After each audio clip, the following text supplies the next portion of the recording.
Добар ден, се македонци. Каде и да сте?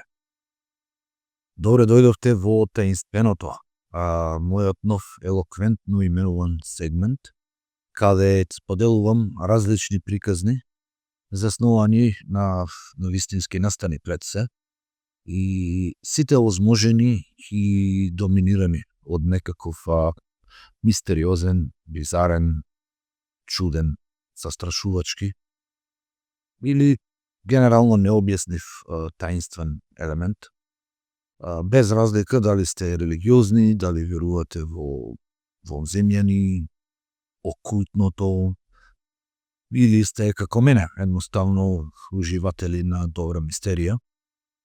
Се надевам дека ќе се пронајдете во обидот на секој можен начин да си ги објасните настаните кои ги споделувам.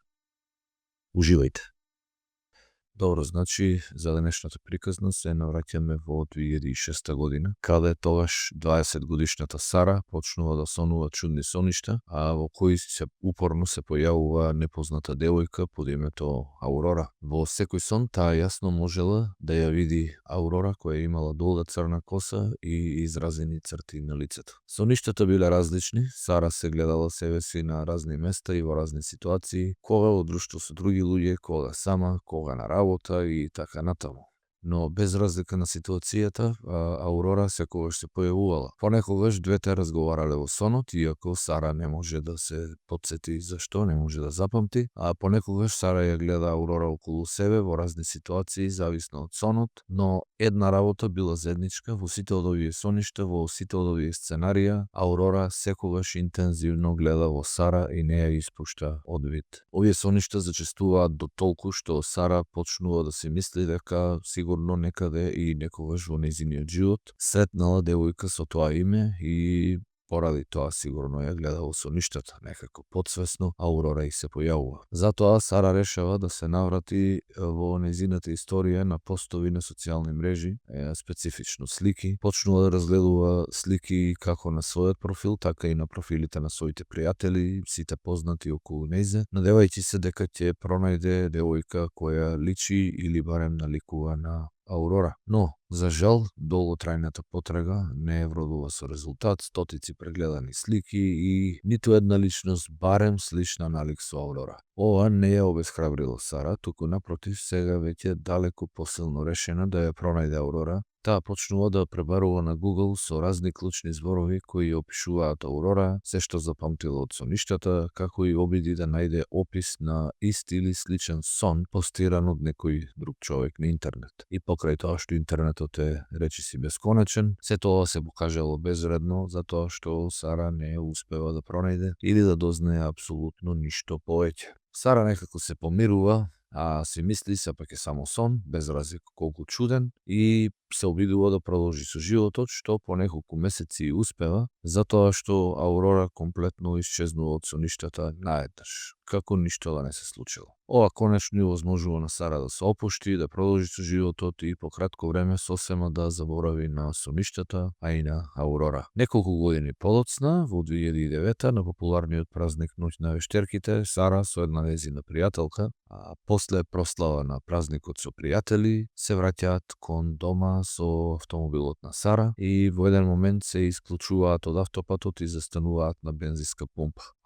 Откако купиле што им треба од продавницата на бензинската пумпа, се враќаат во колата и полека тргнуваат упатени кон патот кој води кон излезот од бензинската пумпа, кој пак потоа се вклучува пак на автопатот. Во тој момент, само што тргнале со автомобилот, телефонот на Сара задзвонува. Сега, случкава што ќе опишам и следните настани, поради фактот дека ги опишувам, најверојатно ќе изгледа како да траеле многу долго, но настаните се случуваат речиси истовремено и во рокот само неколку секунди. Значи, доближувајќи се до приклучокот на автопатот, телефонот и звони и бидејќи било ноќ, таа решава да застане пред да се вклучи на автопатот за да одговори на повикот на безбеден начин. Не сакала да зборува на телефон додека вози по автопат. Погледнува во телефонот и гледа непознат број и сепак се решава да одговори. После првичното ало, од другата страна нема никаков одговор, само мртва тишина. Во тој момент, додека таа е на телефон, друг автомобил застанува зад Сара и незината пријателка зад незиниот автомобил, кој очигледно сакал да излезе на автопатот и возачот веднаш почнува нервозно да свири, укажувајќи на Сара дека многу му се брза. Ова сосема и го одзема вниманието на Сара од телефонскиот повик, дури и малку засрамена дека го блокира патот, го исклучува повикот и полека тргнува со автомобилот. Но возачот зад нејзе бил толку нервозен што притиснува наеднаш на гаста и агресивно ја заобиколува Сара од левата страна, возејќи дури по неасфалтираниот дел од приклучниот пат кон автопатот. Само секунди откако нервозниот возач излетува на автопат, од позади налетува трет автомобил кој вози по автопатот со голема брзина, при што возачот губи контрола и со огромна брзина се удира во возачот кој нервозно претходно ја заобиколува Сара. Сара инстинктивно притиска кочница и таа и пријателката остануваат шокирани од сознанието дека завлакно ја избегнуваат оваа застрашувачка сообраќајна несреќа која се случува буквално пред нивни очи.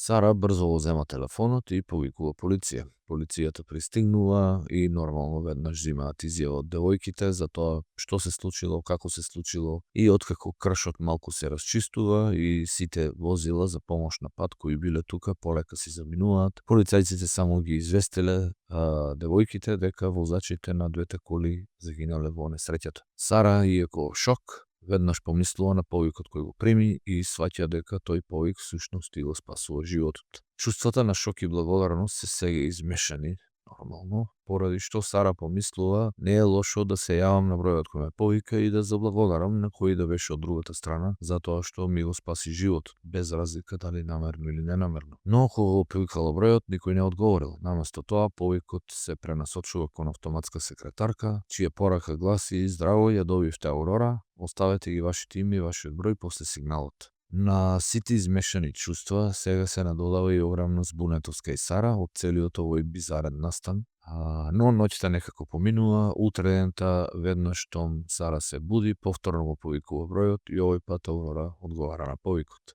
Двете се запознаваат, почнуваат разговор во кој Сара се представува и објаснува чекор по чекор што се случило претходната ноќ.